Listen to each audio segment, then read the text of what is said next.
Hello, I am once again Luta from Eurovision Insider and Luta Space 22, and I would like to tell you about my first thoughts about the second semi-final after having seen the first dress rehearsal, which was open to the delegations and the press. And we were able to stay longer this time, which means we were able to watch the first interval act, and it's a good one. I think people are going to be very happy about it. I'm going to not spoil it right now, but I will be spoiling it later down in these stories. First of all, this show is all about the fans, so it starts off with a little Swiss Eurovision harp being placed on the floor, and everything radiates out from that, and there's a little firework explosion as well, and it illuminates the whole stage. And the bang from that firework was actually quite loud. I think we all got maybe a little bit scared if that wasn't an unsafe one, but it seemed alright. Nobody else reacted badly apart from the press, so I think it was fine.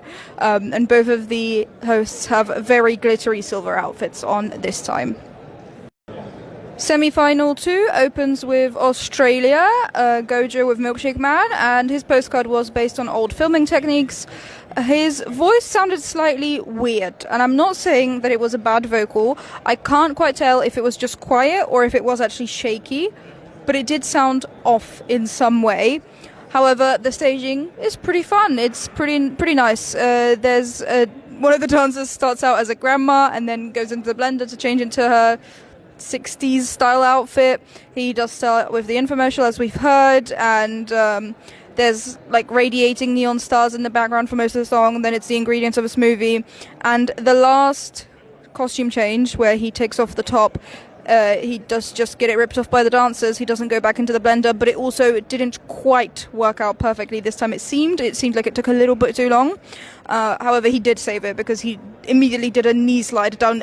So much of the stage is really impressive. Yeah, and the choreo is similar to the pre-parties, so I think it's a nice mixture of old and new.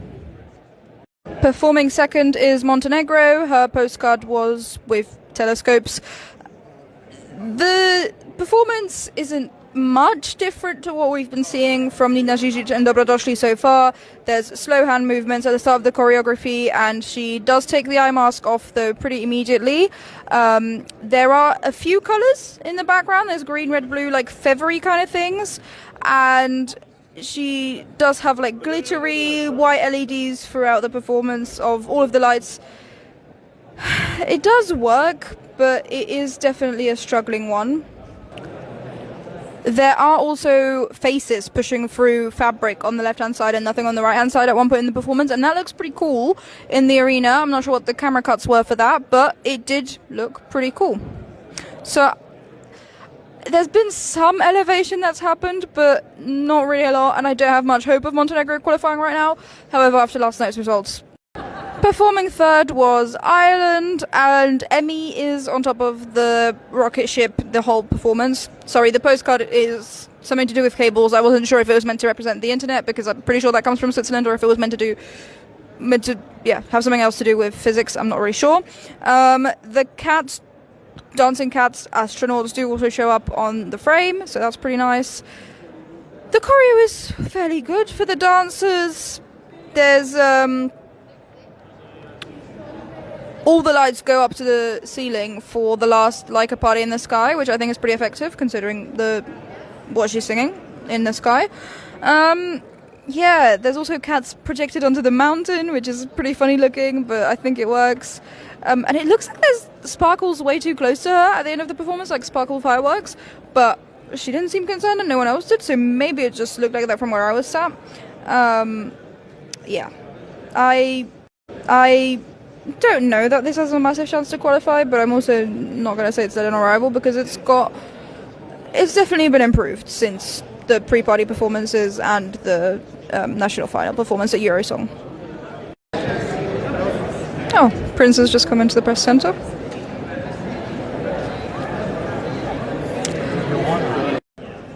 Latvia performs fourth in the semi-final, and it was pretty funny to see that postcard because it was to do with robotics and they're like fairies, so it's a little bit of a mismatch, but it's really nice to have seen that. They start off behind the curtains, and it's basically a copy of the Supernova performance. The tails are just lines that they've added. It's all really slick, choreographed really well. I think there's like nothing that I've got to say that's new, because we've seen everything in the national final, basically. Yeah, and the curtains do sometimes get stuck in the crowns a little bit, which I don't know if you'll be able to notice that on TV, but it did put me off a little bit. Performing fifth was Armenia, and I've got actually quite a few notes about this. His postcard is about a goat farm. There is quite a bit of elevation here. He runs on the treadmill most of the time, or stays on it, and manages to not fall off, but it does look a little bit dangerous. At the end, he does go off to the sides of the front of the stage. The Lego lights go up after he performs most of the song for the Armenian part of the bridge. That he performs on his knees on the treadmill, and it looks pretty effective. And the treadmill stops. He hits the long note very well while not moving on the treadmill as well. Yeah, it works quite well. I think Armenia might have a chance at qualifying after all. So well done to the Armenian delegation for this elevation. Up next was Austria. We got to see the whole thing for the first time. His postcard was making and tasting cheese, and got to admit it wasn't quite as bombastic as I expected it to be after everything we've heard, but who knows, maybe it works better with the camera cuts for the TV than it does on stage. I was trying to look at both. He starts off in the mast, in the blanket that is actually the sail, as we've seen. Then the mast moves up by itself. Then the sail moves up by itself. He moves up the boat a little bit. The storm is created by sort of confetti being thrown at him, and good visuals of like a storm on the LEDs that really did look pretty effective. I'm surprised by the confetti. I thought you're not allowed to dirty the stage up at all, and this clearly does. But yeah, I also saw that it fell into E2 for sure, so it also goes into the crowd a bit. Maybe people can pick up a free souvenir. Pick up a free souvenir. At the drop, it's not nearly as epic as I expected it to be on stage. Maybe on camera it works. I was trying to look at the camera, but there's the massive prohibited to film the screen on there, so I don't know for sure what it looked like, but there was some swirling effect. And then he moves up the boat. It wasn't quite as epic as I expected. He does also lean back, as he has been doing at the pre-parties. I didn't get winner vibes from it, having seen it in the arena. Maybe the television feed does it justice better. And also Conchita was apparently watching with us and then came into the press center, but I wanted to watch the rest of the show. So, yeah, I'm curious to see how this will go down with the general public. And after Austria, before the UK, seemed to be our first ad break, which was about the stage dive. Like, Hazel did a stage dive, basically, except she started off in the pit between the stage and the audience. And the audience are meant to lift her up for that, so that will be fascinating to see live. Up next was the UK, and their postcard was a ski resort lunch. They also have the chandelier, which has LED lights all over it and lights up in wonderful lots of different colours. They drop their shawls at the start. They've got like a little bit more of an outfit, and they drop it at the start. And there is a lot of moving about up and down the stage. The chandelier is in a pool at one point based on the floor graphics. That looks really cool. There was some shaky vocals from one of them, in my opinion, but I couldn't see either in real life or on the TV feed who it was, so I'm not going to say who based on my guess of my memory, just in case I'm wrong. And the Lego lights are in a chaos like Croatia, and they do have a little bit more of an organised choreography that they do together near the end. Overall, I think it's a pretty good staging for the song, more promising than just the 30-second clip showed us to be. Up next was Greece, and her postcard, funnily enough, was to do with rock carving. There's a walkway to the rock where she starts off and walks down it once the dancer joins her. She starts off in darkness. The rock is on like a river at one point based on the floor LED. Then everything is on fire. There's a burning tree. It's blue for the verses. The walkway gets pushed away with the other dancer. And there is like a laser gazer kind of scenery at the end. I don't know how else to describe it better. And then she does a last second dress change into a white dress for literally the last second. And Senhit has also just entered the press center. Up next was Lithuania, my personal winners, so I don't know, take this with a grain of salt. It's very much the luxified version of Eurovision.lt. They start a little bit icier than it was at Eurovision.lt, and then it does go back into the greys. There's turquoisey spotlights during the first Tavos. There is good use of the mountains. They've got like waves going across them, like not sea waves, just like waves of light, and the whole world basically cracks up into pieces of stone at the end, like more than Eurovision. And yeah, I really enjoyed watching it in the arena for the first time today. So yeah, well done, Catharsis. Next up was Malta, and her postcard was with watchmaking. I'm not even going to try and describe the LEDs because they are very maximalist the whole time. I would miss everything. But she starts off in the disco ball and turns around with the yellow dress. There is just so much happening the whole time. Her vocals sounded a little bit quiet on the Do Re Mi Fa So bits, and I'm not sure if there's a backing vocalist doing that or if something was going wrong, but it sounded weird on both times that I realized that it was the Do Re Mi Fa So bit.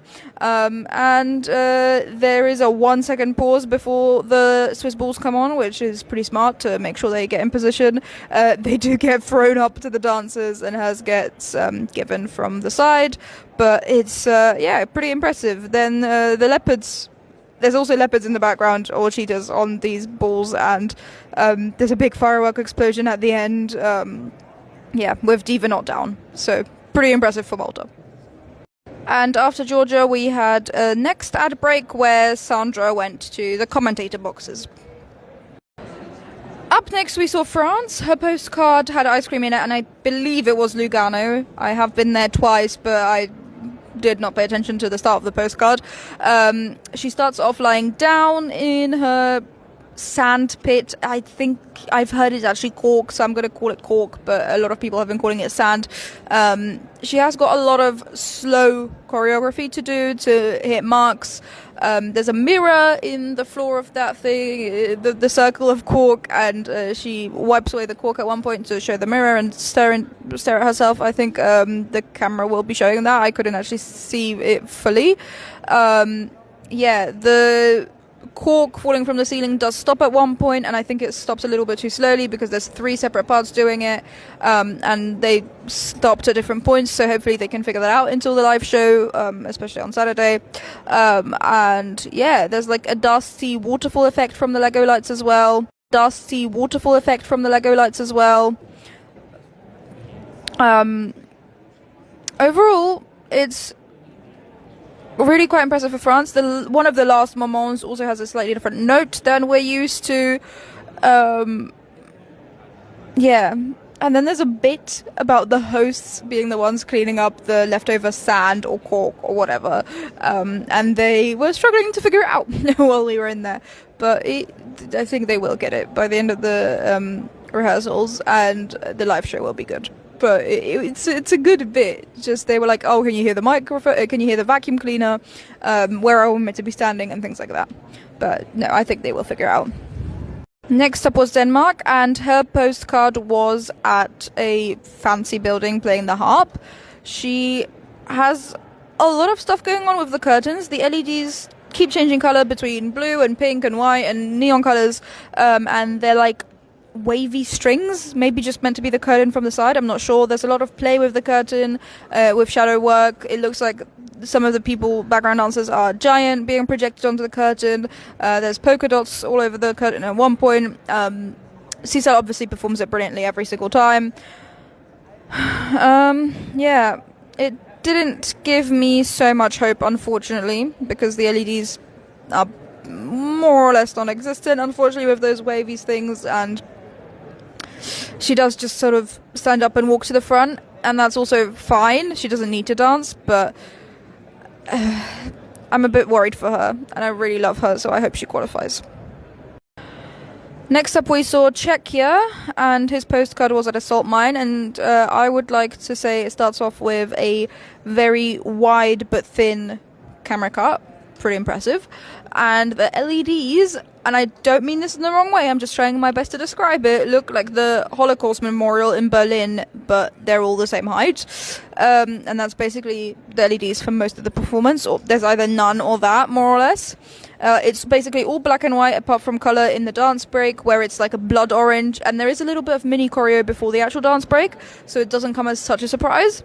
I think this really works. I think it's really effective, and Adonis has real star power about him, so I think this is going to go down pretty well. I don't want to get my feelings hurt and say, like, it's, you know, coming in the top 5 or something, but I also, if it comes to it, I wouldn't be surprised.